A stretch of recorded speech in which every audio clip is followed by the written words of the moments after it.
आज हम बात कर रहे हैं SBI PO 2025-26 भर्ती की। SBI जिसे हाल ही में ग्लोबल फाइनेंस ने भारत का सर्वश्रेष्ठ बैंक भी माना है 2024 के लिए, उन्होंने ये प्रोबेशनरी ऑफिसर की वैकेंसी निकाली है। विज्ञापन संख्या है CRPD PO 2025-2604। तो आज का हमारा मकसद है कि इस पूरे काफ़ी लंबे नोटिफिकेशन से जो सबसे ज़रूरी बातें हैं वो निकाल कर आपके सामने रखें ताकि समझने में आसानी हो। जी बिल्कुल। तो चलिए शुरू करते हैं। सबसे पहले कौन लोग हैं जो इसके लिए आवेदन कर सकते हैं? देखिए, सबसे पहले उम्र की बात करें तो 1 अप्रैल 2025 को उम्र 21 साल से कम ना हो और 30 साल से ज़्यादा ना हो। मतलब जन्म जो है वो 2 अप्रैल 1995 से पहले का ना हो और 1 अप्रैल 2004 के बाद का ना हो। ठीक है। और हाँ, जो आरक्षित वर्ग हैं जैसे OBC, SC, ST, PWBD या पूर्व सैनिक, उनके लिए ऊपरी आयु सीमा में छूट है, जो भी सरकारी नियम है उनके अनुसार। अच्छा, और शैक्षणिक योग्यता मतलब पढ़ाई कितनी चाहिए? और पढ़ाई के लिए 30 सितंबर 2025 तक किसी भी मान्यता प्राप्त यूनिवर्सिटी से ग्रेजुएशन की डिग्री होनी चाहिए, किसी भी विषय में, मतलब आर्ट्स, कॉमर्स, साइंस, कुछ भी चलेगा। और जो फाइनल ईयर में है? हाँ, वो भी आवेदन कर सकते हैं। जो अपने ग्रेजुएशन के आखिरी साल या सेमेस्टर में हैं, वो बिल्कुल अप्लाई कर सकते हैं। बस शर्त यह है कि अगर उन्हें इंटरव्यू के लिए चुना जाता है तो उन्हें 30 सितंबर 2025 तक ग्रेजुएशन पास करने का सबूत, मतलब प्रोविजनल सर्टिफिकेट या मार्कशीट दिखानी होगी। समझ गई। और इसमें एक बात ध्यान रखने वाली है कि सिर्फ कॉल लेटर आ जाना ये अंतिम चयन की गारंटी नहीं है। दस्तावेजों का वेरिफिकेशन बाद में होता है। सही बात है। योग्यता पूरी करना एक बात है और उसे साबित करना दूसरी। अच्छा, मान लीजिए कोई योग्य है, तो आवेदन की प्रक्रिया क्या है? कैसे अप्लाई करना है? आवेदन सिर्फ ऑनलाइन मोड से ही होगा। SBI की जो करियर वेबसाइट है bank.sbi web careers current openings, उसी पर जाकर करना होगा, कोई और तरीका नहीं है। और तारीखें कब से कब तक? ऑनलाइन रजिस्ट्रेशन और फीस भरने की जो अवधि है वो 24 जून 2025 से शुरू होकर 14 जुलाई 2025 तक चलेगी। पर मेरी सलाह यही रहेगी कि आखिरी तारीख का इंतजार ना करें। कभी कभी वेबसाइट पर लोड बढ़ जाता है, दिक्कत हो सकती है। हाँ, ये तो हमेशा ही होता है। अच्छा, फीस कितनी है और कौन से दस्तावेज अपलोड करने होंगे? फीस जो है वो सामान्य EWS और OBC उम्मीदवारों के लिए 750 रुपये है। ये नॉन रिफंडेबल है, मतलब वापस नहीं मिलेगी। और SC ST PWD के लिए? SC ST PWD उम्मीदवारों के लिए कोई फीस नहीं है, उन्हें छूट है। ठीक है। और दस्तावेज? दस्तावेजों में आपको स्कैन की हुई अपनी फोटो, हस्ताक्षर, बाएं हाथ के अंगूठे का निशान और एक हाथ से लिखी हुई घोषणा अपलोड करनी होगी। घोषणा का जो टेक्स्ट है वो नोटिफिकेशन में दिया हुआ है, वही लिखना है। अच्छा। और एक नई चीज इस बार है, या शायद पिछली बार भी थी, कि वेबकैम या मोबाइल फोन के कैमरे से एक लाइव फोटो भी कैप्चर करनी होगी आवेदन के समय। ओह, लाइव फोटो। ये शायद धोखाधड़ी रोकने के लिए है। जी बिल्कुल, ये आजकल आम हो रहा है। और एक बहुत ज़रूरी बात, फॉर्म भरते समय सारी जानकारी बिल्कुल सही भरें, क्योंकि एक बार फाइनल सबमिट कर दिया तो फिर उसमें कोई बदलाव नहीं हो पाएगा। हम्म। और अपना ईमेल आईडी और मोबाइल नंबर वही दें जो चालू हालत में हो, क्योंकि सारी सूचनाएं उसी पर आएंगी। हाँ, ये तो जरूरी है। एक और चीज़ जो इस बार काफ़ी महत्वपूर्ण लग रही है, वो है सिबिल स्कोर की जांच। सिबिल स्कोर बैंक भर्ती में?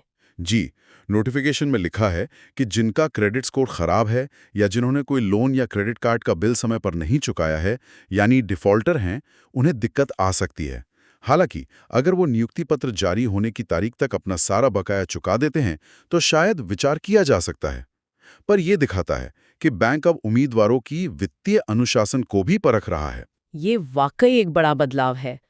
चलिए, आवेदन हो गया, अब चयन कैसे होगा? प्रक्रिया क्या है? चयन प्रक्रिया के 3 चरण हैं, फेज 1, फेज 2 और फेज 3। ठीक है।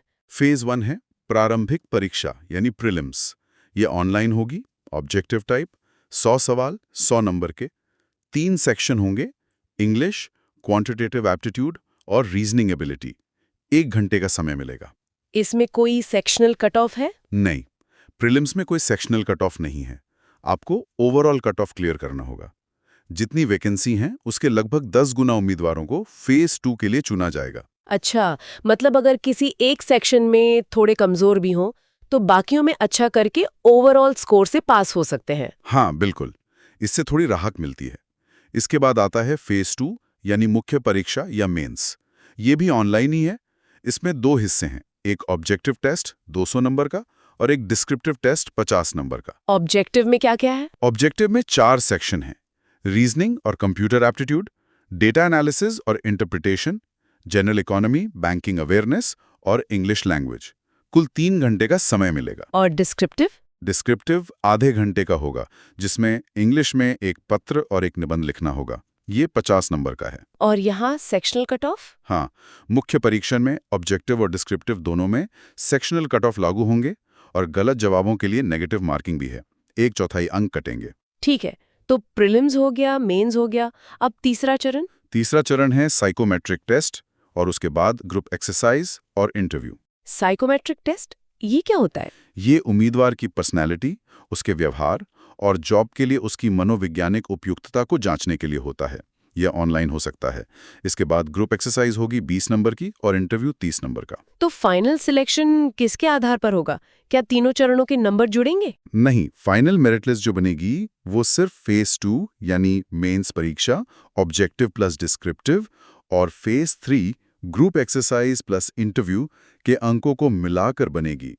फेज 2 के अंकों को 75 के वेटेज में और फेज 3 के अंकों को 25 के वेटेज में नॉर्मलाइज करके जोड़ा जाएगा। नॉर्मलाइज करके? हाँ, मतलब अगर परीक्षा अलग-अलग शिफ्ट में हुई है तो उनके डिफिकल्टी लेवल को बराबर करने के लिए अंकों को एडजस्ट किया जाता है। अच्छा। और प्रीलिम्स के नंबर, प्रीलिम्स यानी फेज 1 सिर्फ क्वालिफाइंग है, उसके नंबर फाइनल मेरिट में नहीं जुड़ते।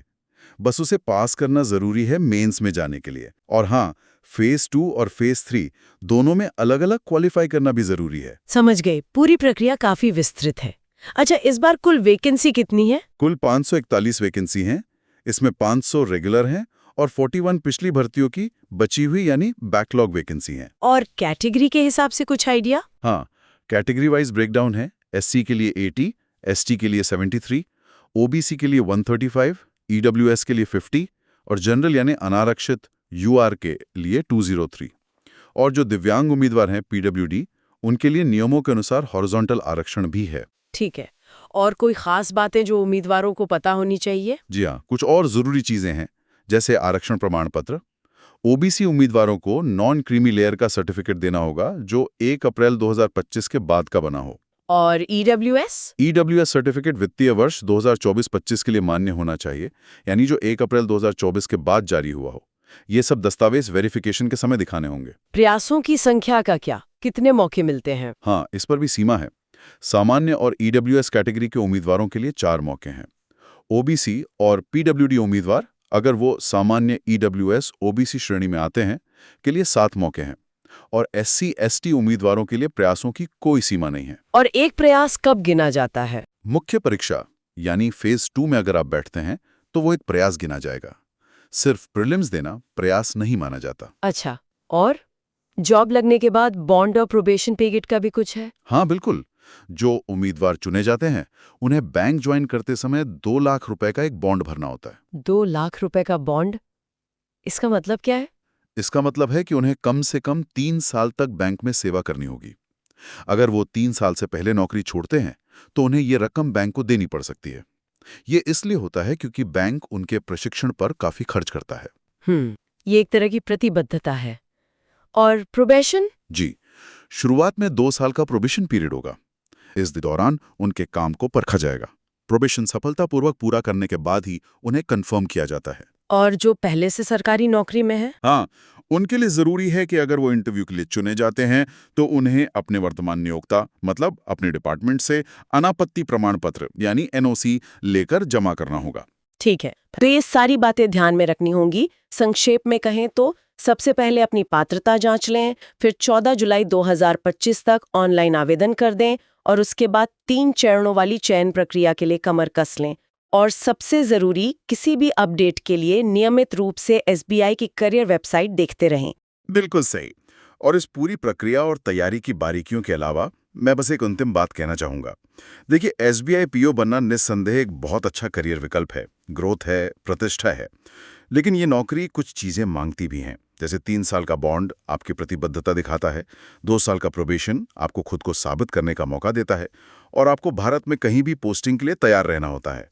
तो मेरा सुझाव है कि आवेदन करने से पहले सिर्फ ये मत देखिए कि आप योग्य हैं या नहीं। ये भी सोचिए कि क्या आप इस जिम्मेदारी भरी, चुनौतीपूर्ण लेकिन फायदेमंद यात्रा के लिए मानसिक रूप से पूरी तरह तैयार हैं?